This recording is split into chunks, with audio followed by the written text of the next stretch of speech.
제 조각은 기립하는 것이다 라는 말을 표현을 하는 건 이미 직립해서 권위적으로 우뚝 서 있는 것이 아니라 천천히 바닥부터 물질과 함께 하면서 혹은 어떤 제 주변의 다른 어떤 존재자들과 함께 하면서 세워 올릴 수 있는 라는 표현으로서 이제 기립이라는 말을 사용을 하고 있습니다. 그 기둥 자체가 사실은 세상의 모든 것이었다라는 생각을 좀 하게 됐던 것 같아요. 세상의 모든 것들이 서로가 서로를 지탱하고 있는 어떤 기둥처럼 느껴졌고, 그래서 제 작업이 수직적인 것만 등장하는 것은 아니지만 모든 것은 기둥이었다. 제가 조각을 하면서 만지는 모든 물질들은 어느 방식으로든 나를 지탱하고 있던 기둥이었다라는 생각을 하면서 제 작업을 기둥이라고 부르고 있습니다.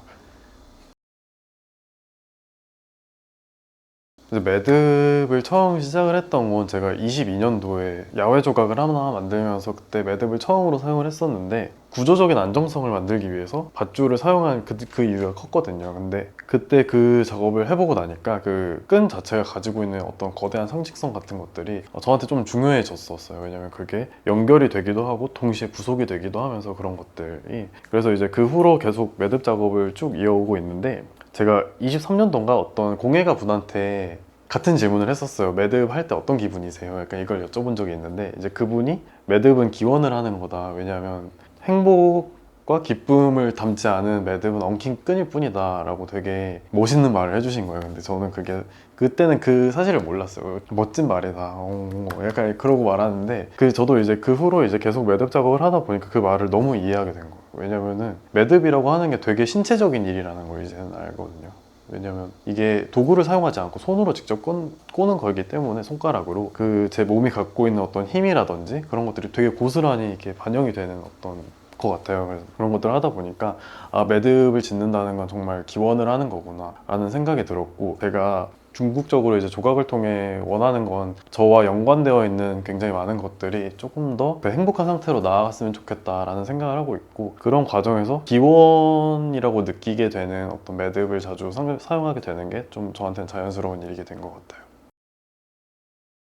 제가 23년도에 했던 스트레인저스 작업에 이어지는 작업을 해봐야겠다라고 생각을 했었어요. 도로 표지판이나 이제 전깃줄 같이 이제 행정적으로 필수적으로 관리되어야 하는 시설들이 나무보다 우선하기 때문에 그렇게 가지치기가 된다고 해요. 근데 저는 그것들을 보면서 우리가 원해서 이 생명을 여기에 심어놓고 얘네가 성장을 하니까 그게 마치 처벌을 내리듯이 그걸 이렇게 팔다리를 잘라내는 게 되게 이상하다고 생각을 했어요. 그래서 결국에는 그게 사람이 나무를 대하는 태도가 사람이 사람을 대하는 태도와 굉장히 닮아 있다 생각을 했었고, 그래서 이 나뭇가지들이 되게 소외된 어떤 사람을 떠올리게 하는 그런 경험을 했었어요. 그래서 이 나뭇가지들을 주워와서 얘네들이 서로 지탱을 하면서 견고하게 서 있는 모습을 만들어야겠다라고 생각을 했고, 그래서 그때 만들었던 게 이제 스트레인저스라는 작업이었는데, 이번 4부작에서 만든 이제 에어리얼 스트레인저스라는 작업은 같은 방식으로 이제 레지던시 주변을 돌아다니면서 버려진 나뭇가지들을 수집을 해왔고, 서로의 무게를 지탱하게 만든 다음에 이제 공중에 매달았던 작업이에요. 그래서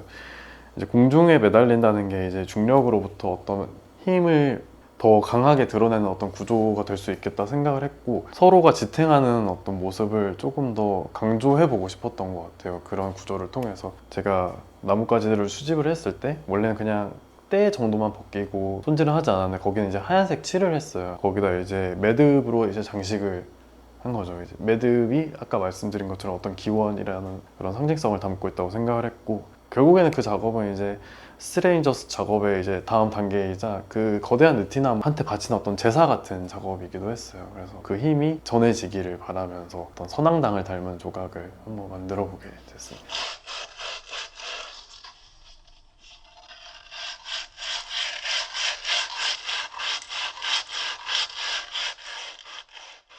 저희 아버지가 수리업을 하고 계시거든요. 제가 어릴 적부터 수리업을 하셨어요. 그래서 아버지 옆에서 없다 보면은 그 버려지는 물건들을 자연스럽게 너무 많이 접하게 되고 또 만지게 되고 지켜보게 되거든요. 그게 다시 수리가 돼서 다시 교환 가치를 얻게 되는 그 과정을 지켜보게 되는데, 그 과정을 보고 있으면 사실 버려지는 많은 것들이 버려지지 않아도 되는 것들이 사실 정말 많거든요. 그게 결국에는 걔네가 버려지는 이유가 사회적으로 이제 교환 가치가 없기 때문에 폐기가 되고 그러는 것일 텐데, 그런 것들을 보다 보면은 그 사회가 계속해서 갱신하고 있는 어떤 효율과 표준화의 논리에 대해 많이 떠오르게 되는 것 같아요. 되게 많은 것들이 쓸모없는 것으로 이제 낙인 찍히고 폐기되고, 그 기준이 사물에게도 적용되지만 인간 존재한테도 적용되는 문제라고 생각을 하거든요. 그래서 제가 조각을 통해서 결국에 비위기적인 구조를 찾고 싶다고 하는 말은, 그 구성 원리에서 벗어난 어떤 존재를 조각을 통해 좀 상상해보고 싶다라는 말과 좀 이어지는 것 같아요. 그러니까 결국에는 이제 사물과 물질의 문제로